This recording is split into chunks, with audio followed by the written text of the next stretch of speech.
Sois béni dans le merveilleux nom de notre Seigneur et Sauveur Jésus. Bien-aimé dans le Seigneur, bienvenue dans Personnage biblique. Personnage biblique, cette semaine, c'est avec le frère Louis que je suis et nous allons parler de la vie d'un homme. Un homme, c'était un vieillard. C'était quelqu'un qui a attendu patiemment une promesse jusqu'à ce qu'il a vu l'accomplissement de cette promesse. Cet homme, c'est Simeon. Donc, personnage biblique, cette semaine, c'est avec le cas de Simeon. Donc, nous t'invitons à rester connecté jusqu'à la fin pour comprendre ce que nous pouvons retenir de l'histoire, de la vie de Simeon et qu'est-ce que nous pouvons appliquer, ce que nous pouvons appliquer dans notre propre vie afin de ne surtout pas manquer l'heureuse promesse que l'Éternel nous a faite. Donc, nous t'invitons à rester connecté juste après ce générique.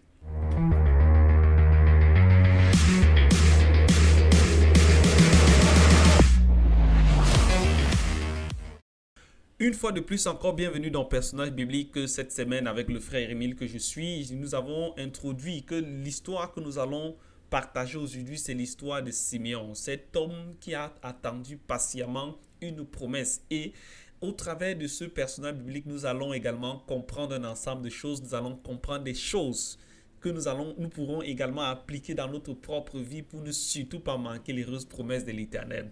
Donc le thème de personnage biblique de cette semaine, c'est la patience de Simeon. La patience de Simeon. Nous rappelons ici que Simeon, c'était un berger, c'était un vieillard même déjà. Et nous allons tout de suite aller, bon, Simeon aussi, selon la parole de Dieu, ça signifie exaucement. Donc, Dieu m'a exaucé, donc exaucement.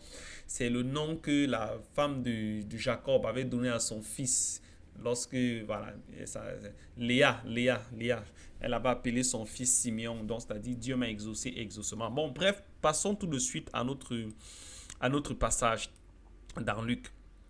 Amen. La Bible dit, dans Luc chapitre 2, verset 25, la Bible dit quoi? Il y avait à Jérusalem un homme qui s'appelait Simeon. Cet homme était un juste, pieux. Il attendait la consolation d'Israël. Et la Bible dit que le Saint-Esprit était sur lui. Nous continuons au verset 26. La Bible dit que et il avait été averti divinement par le Saint-Esprit qu'il ne mourrait point qu'auparavant qu'il n'eût vu le Christ du Seigneur. Le Christ du Seigneur. Donc, nous rappelons ici que Simeon, nous sommes dans Luc chapitre 2, verset 25 à 26. Nous rappelons ici que Simeon avait reçu une promesse et c'est le Saint-Esprit qui lui a dit que tu ne vas pas mourir. Tu ne mourrais pas sans avoir vu au préalable l'enfant Jésus, le sauveur du monde. Et c'est ce qui lui a été dit. Et vous voyez, il a patienté. Il a patienté. Et la Bible nous enseigne dans la suite, toujours dans le même livre, le livre de Luc. Nous passons cette fois-ci au verset 27. La Bible dit que il vint au temple, c'est-à-dire par la suite. Jésus est né, nous connaissons les suites. Marie est venue donc au temple pour présenter le Seigneur selon qu'on fait. Parce qu'on présente les enfants à Dieu. Quand on part à l'église, on présente, on ne baptise pas les enfants, on les présente. Et c'est ce qui s'était passé avec le cas de Jésus. On l'a présenté au Seigneur. La Bible dit, il vint au temple par l'Esprit. Donc c'est l'Esprit de Dieu qui le pousse à aller au temple. Et comme le père et la mère apportaient le petit enfant Jésus pour faire à son égard ce que la loi demande de faire, bien sûr, la Bible dit qu'il le prit. Donc le vieillard, Simeon a pris le petit enfant, il a pris Jésus dans les bras et il a dit ceci. Lisons bien ce qu'il a dit. Il dit, Seigneur, tu laisses maintenant aller ton serviteur en paix selon ta parole.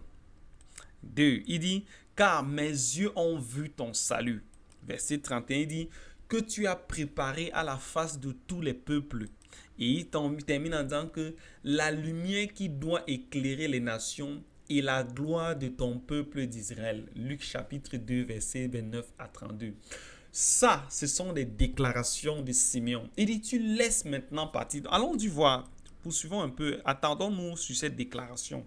Nous avons appelé ça le vrai témoignage. Il dit, Seigneur, tu laisses maintenant aller ton serviteur en paix selon ta parole, car mes yeux ont vu ton salut. Il dit que mes yeux ont vu ton salut. Maintenant, pensons à quelque chose. Simeon, certainement, le Seigneur lui avait dit que Jésus va venir, le salut viendra. Et je me dis, c'est ce que moi je me dis, ce que je comprends dans mon esprit, c'est que Simeon avait peut-être parlé de ça à certaines personnes, que Jésus revient, Jésus vient, le Sauveur, le salut est là, le salut viendra. Peut-être beaucoup ne l'ont pas cru. Parce que quand il dit au verset 29 que tu laisses maintenant aller ton serviteur, ça veut dire qu'il était vu rassasié des jours. Donc il voulait aller se reposer. Mais il y avait une promesse. Il fallait d'abord qu'il voie le salut de l'Éternel. Il a certainement dit aux gens que le salut est là, à la porte. Le salut vient. Et les gens lui ont peut-être dit, ah, laisse-moi tout ça, laisse ça. Il y a peut-être des gens qui sont même morts sans que l'enfant Jésus ne naisse. Mais la réalité est que l'Éternel a maintenu son fils, son serviteur Simeon, vivant jusqu'à ce qu'il ait vu de ses propres yeux le salut, celui qui est la lumière du monde. Et il témoigne, dit, car mes yeux ont vu ton salut. Maintenant, plusieurs sont morts peut-être avant lui, n'ont pas vu l'arrivée de Jésus. De la même manière, nous te disons, Jésus revient bientôt. Il revient bientôt et c'est une réalité. De la même manière que nous parlons, comme Simeon peut-être disait aux autres que le salut viendra, la consolation arrive, supporter. Les gens, certainement, d'autres disaient Aka, Aka. Mais la réalité est que Jésus est vraiment venu. Et Dieu avait fait une promesse à Simeon. Je ne sais pas quelle est la promesse que l'Éternel a fait dans ta vie. L'Éternel t'a certainement fait une promesse. Amen. Je vais te demander de rester dans la maison de l'Éternel, de ne pas t'en éloigner, parce que la prophétie va s'accomplir. Peut-être tu as reçu une promesse, je ne sais pas, d'une restauration totale de ta vie. Je ne sais pas quelle est la restauration que le Seigneur t'a communiquée, quelle est la promesse que le Seigneur t'a dit. Mais ne t'en éloigne pas. Simeon est resté très vieux, il a duré, mais la promesse s'est accomplie. Notre Dieu veille sur sa parole pour l'accomplir. Il n'est pas un Dieu charlatan, il n'est pas un Dieu qui dit une chose et il n'est pas capable de l'accomplir. Mais je veux t'annoncer une bonne nouvelle, c'est que demeure dans la présence de Jésus parce que les promesses qu'il t'a fait vont s'accomplir. Et il y a une grande promesse que le Seigneur nous a tous fait. Il a dit, je vais à mon Père te préparer une place, me préparer une place, afin que là où je serai, nous y soyons également.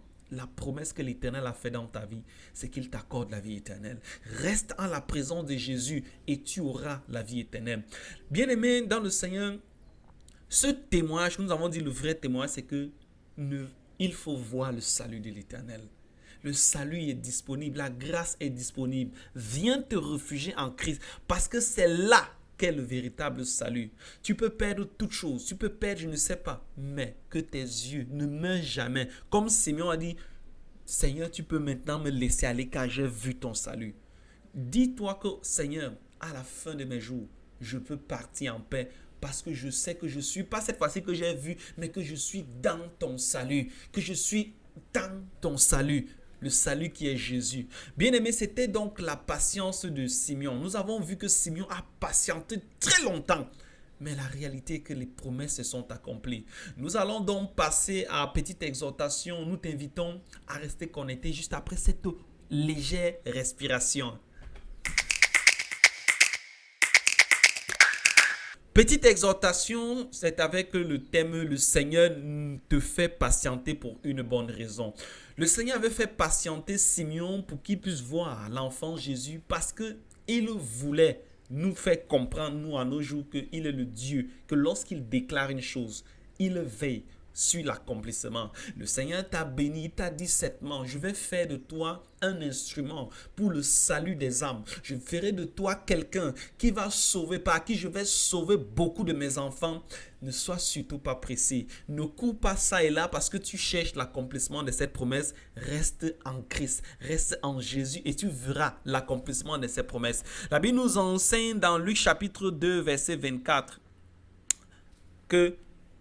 qu'il ne mourrait point qu'auparavant qu'il n'eût vu le Christ du Seigneur. Donc le Saint-Esprit a dit, tu ne vas pas mourir avant que je ne t'ai fait voir le Seigneur de gloire, la consolation. Tu ne mourras pas. Le Seigneur t'a peut-être dit que je vais ouvrir tes entrailles et tu enfanteras. Je vais essuyer tes larmes. Je vais essuyer cette honte que tu subis. Je vais te faire du bien. Je vais t'utiliser comme un prophète pour annoncer ma parole parmi les nations. Je vais faire de toi quelqu'un d'exceptionnel. Je vais t'élever. Je vais faire quelqu'un de toi, quelqu'un de grand, afin que tu puisses porter mon nom comme Paul l'a fait. Je vais certainement accomplir quelque chose de miraculeux dans ta vie. Parce que tu es marié 20 ans, 25 ans sans enfant. Moi, je vais me glorifier dans ta vie. Sois patiente, sois patient. Je vais faire quelque chose que même le monde sera étonné. Peut-être tes enfants sont perdus. Peut-être on dit de tes enfants qui ne sont rien. Mais moi, l'Éternel, je vais sortir tes enfants de cette pourriture. Je vais les transformer. Et les gens sauront que moi, je suis l'Éternel des armées. Je vais te guérir de ce cancer. Je vais ôter cette maladie de ta vie. Car sur la croix, mon fils a porté cela. Je vais faire quelque chose au point où les gens seront étonnés. Quel est ce Dieu? Et je dirais que c'est l'Éternel des armées. La Bible nous enseigne également dans Jacques chapitre 1 verset 3 à 2 que 2 à 3 que frères, regardez comme le sujet d'une parfaite joie les diverses tentations qui nous arrivent, sachant que l'épreuve de votre foi produit la patience. Dieu te fait patienter pour une raison précise. L'Éternel nous fait attendre pour une bonne raison précise. Alors ne nous décourageons surtout pas, parce que pendant que nous sommes en train d'attendre, il parfait notre foi et rien ne peut nous détrôner sur ce rocher, sur le roc sur lequel nous sommes en train de bâtir notre foi. Il nous fait attendre pour une raison bien précise.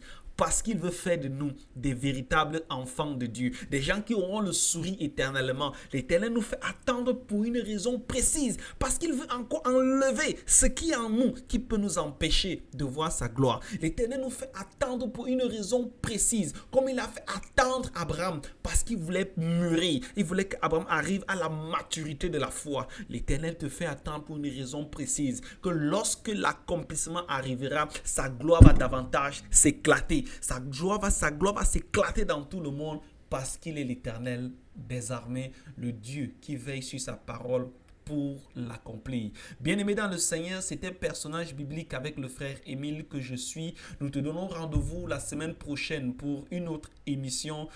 Reste connecté d'ici là et que l'Éternel te bénisse. Shalom, shalom, shalom. Mélodie venue du ciel, un chant doux et merveilleux. Tous les anges en harmonie se rassemblent pour célébrer ton nom. D'une seule voix, ils célèbrent le nom de Jésus.